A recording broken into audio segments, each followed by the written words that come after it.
Railway station का सबसे common आप सबने देखा भी होगा, सोनीपत रेलवे स्टेशन का है। सिंपल है, बिल्कुल नॉर्मल एंट्री से सारे प्लेटफॉर्म्स और ब्रिजेस वगैरह दिखाए गए हैं। तो इसमें जो है हमने पहले स्टार्टिंग से सारी चीजें हैं, जो ये वाला जो एरिया ये प्लेटफॉर्म्स है, जो ऑरेंज से दिखाया है वो सारी चीजें वो हैं जिनसे कोई भी हजार्ड क्रिएट हो सकता है या कोई डैमेज हो सकता है, वो वाली चीजें हैं। जो ब्लैक से हैं वो रेलवे लाइन, जैसे कि जो इनसे बनाया, जो पावर हाउस होता है रेलवे लाइंस के पास में होता है, दो स्टेशन के बीच, अगर अर्थक्वेक आता है तो ब्रिजेस टूट सकते हैं, तो वो भी डैमेज कॉज कर सकता है, इसलिए वो भी ऑरेंज लाइन से बनाया है। उसके बाद जो प्लेटफॉर्म्स हैं वो भी अगर ब्रेक हो जाते हैं तो भी काफी डैमेज हो सकता है, इसलिए वो है। उसके बाद एक्सप्लेनेशन में 4 चीजें थी हमारे पास: risk factor, vulnerability, risk assessment और हैजार्ड असेसमेंट।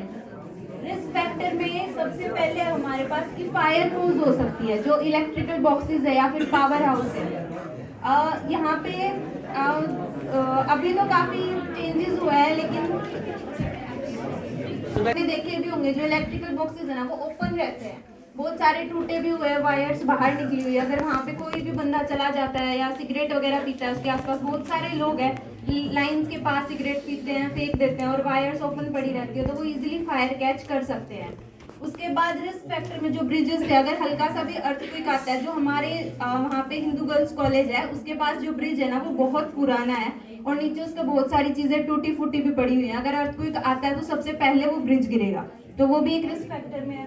उसके बाद है वल्नरेबिलिटी, उसमें था कि प्रोबेबिलिटी कितनी है किसी भी एरिया में कोई भी हजार्ड होने की। तो हमने देख लिया कि भाई वहाँ पे वायर्स ओपन पड़ी हुई हैं, इतने टूटी फूटी चीजें हैं, तो हमें पता है कि वहाँ पे कोई भी हजार्ड होने की, ज्यादा से ज्यादा डैमेज होने की पूरी प्रोबेबिलिटी है। इजीली वहाँ पे फायर कैच हो सकती है, इजीली वहाँ पे इतने सारे लोग हैं, बहुत सारी लोग आते जाते रहते हैं, बहुत सारी ट्रेन आती है, तो बहुत सारा डैमेज हो सकता है वहाँ पे। उसके बाद है रिस्क असेसमेंट। रिस्क असेसमेंट था कि जो रिस्क फैक्टर है और जो वल्नरेबिलिटी है उनका कॉम्बिनेशन होता है, तो वो दोनों चीजें हम पहले एक्सप्लेन कर चुके हैं कि वहाँ पे किस किस चीज से रिस्क फैक्टर को, क्या क्या रिस्क फैक्टर्स हैं, क्या क्या वल्नरेबिलिटी है उसकी। उसके बाद है हैजार्ड असेसमेंट। हैजार्ड असेसमेंट में जैसे कि जो हैजार्डियस मटेरियल्स होते हैं और पोटेंशियल इफेक्ट और रिसोर्स और टाइम अवेलेबल कितना होता है हमारे पास। तो सबसे पहले है मटेरियल्स, हैजार्डियस मटेरियल्स। वहाँ पे वायर्स तो ऑलरेडी हैं, अगर हैजार्डियस मटेरियल्स वहाँ पे क्या हो सकते हैं, लाइटर्स हो सकते हैं, कोई भी ह्यूमन बीइंग है उसके पास सिगरेट है, ये सारी चीज़ें जो है वो हैजार्डियस मटेरियल्स हो सकती हैं। उसके बाद पोटेंशियल इफेक्ट, कि मतलब वहाँ पे कितना नुकसान हो सकता है, कितना पोटेंशियल है नुकसान होने का। तो हमने देख लिया अगर कोई भी ब्रिज है वो किसी भी एरिया पे गिरेगा तो कितना नुकसान कर सकता है। आपने देखे होंगे वो ब्रिजेस कितने बड़े बड़े ब्रिजेस हैं, और जो रेलवे लाइन वाले ब्रिजेस है वो तो फर्स्ट प्लेटफॉर्म से लेके 5th तक पूरा कवर करते हैं, तो वहाँ पे कितना डैमेज हो सकता है वो उसका पोटेंशियल है।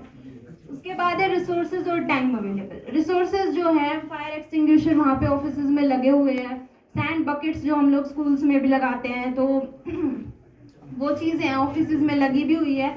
और हम लोग जैसे कि एक जगह पे नहीं है, वहाँ पे जो पुल बना हुआ है ना ऊपर, अगर वहाँ पे किसी तरीके से फायर्स वगैरह होती है तो वहाँ पे भी हम सैंड बकेट्स लगा सकते हैं, तो वो भी हमारे पास एज अ रिसोर्स यूज हो जाएगा।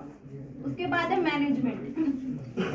जिन्होंने स्टेशन देखा है उनको पता होगा कि आसपास क्या क्या चीज़ें हैं। सबसे वहाँ पे क्लोज में हमारा हिंदू गर्ल्स कॉलेज है, सबसे पास में ही है। उसके साइड में, दूसरी साइड में हिंदू कोएड कॉलेज, जो कोएड कॉलेज है वो है। उसके बाद नगर पालिका भी है, और वहाँ पे हांडा हॉस्पिटल, जिसने नेम सुना होगा, सबसे पास में हांडा हॉस्पिटल भी है। उसके बाद वहाँ पे पुलिस स्टेशन भी है। तो मतलब रेलवे स्टेशन के पास में बहुत सारी ऐसी चीज़ें जहाँ से हम हेल्प ले सकते हैं और इजीली उन चीज़ों को मैनेज कर सकते हैं।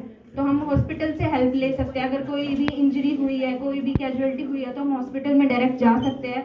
कोई भी ऐसा केस हुआ है कि लोग मतलब नगर पालिका है, वहाँ पे फायर ब्रिगेड भी है, कॉलेजेस में भी बहुत सारे इक्विपमेंट्स होते हैं, फायर एक्सटिंग्विशर हो सकते हैं, तो वो हम इजीली वहाँ से ले सकते हैं। बस कोई गांव है, उसमें जब बाढ़ आ जाती है तो उसमें किन चीज़ों से मतलब उस पर इफेक्ट होता है, किस चीज़ों से हमें रिस्क होता है या हज़ार्ड खतरा हो सकता है, और फिर हम वहाँ पर किस तरह से अपनी सेफ्टी कर सकते हैं, उन सब चीज़ों को हमने एक चार्ट के थ्रू दिखाया है। जैसे अंदर हाउसेज हैं, स्कूल है, ग्राउंड है, हॉस्पिटल है, खेत हैं, इसके जैसे गांव के चारों तरफ खेत दिखाए हैं।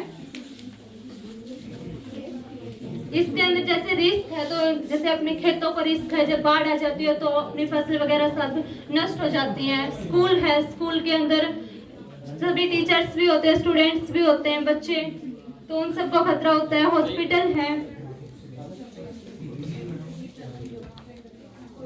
अचानक से कोई बाढ़ आती है तो वो हर एक एरिया को मतलब इफेक्ट करती है। तो उसके लिए हम प्रिकॉशंस क्या कर सकते हैं, कोई भी जैसे एकदम से अगर बाढ़ आती है तो हम किसी हाईली ग्राउंड पे जाके अपने आप को सेव कर सकते हैं, और जितना हम अपना बेस्ट दे सकते हैं, अपनी कोशिश कर सकते हैं। हम और भी इंसानों को, जैसे जानवर वगैरह हैं हॉस्पिटल के अंदर, अगर पेशेंट हैं, डॉक्टर्स हैं, उनको हम हाईली ग्राउंड पे ले जा सकते हैं। जैसे इलेक्ट्रिसिटी का कोई मेन पावर है उसको ऑफ कर सकते हैं। अननोन एरिया पर हम ड्राइविंग करने से अवॉइड करेंगे, क्योंकि हमें अननोन एरिया का पता नहीं होता वो कैसा है, तो उससे हम अवॉइड करेंगे।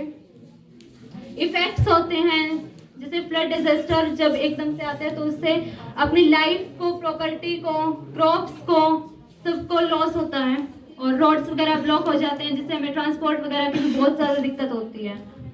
ये हमने अपने चार्ट के थ्रू दिखाने की कोशिश की है। Thank you. स्कूल जो हिंदू विद्यापीठ स्कूल है उसको, और हिंदू गर्ल्स कॉलेज जो थोड़ा बहुत जो रेलवे स्टेशन है उसको लेकर एक्सप्लेन किया है। तो इसमें मेनली हमारा अर्थक्वेक, फायर और एपिडेमिक्स जो है, जैसे कि वायरल डिजीज है, उसको एक्सप्लेन किया है। तो जो हिंदू विद्यापीठ का मेन ग्राउंड है बड़े वाला, उसमें अगर अर्थक्वेक मतलब अर्थक्वेक आता है तो यहाँ पे ट्रेनिंग के दौरान कोई फोन नहीं, कोई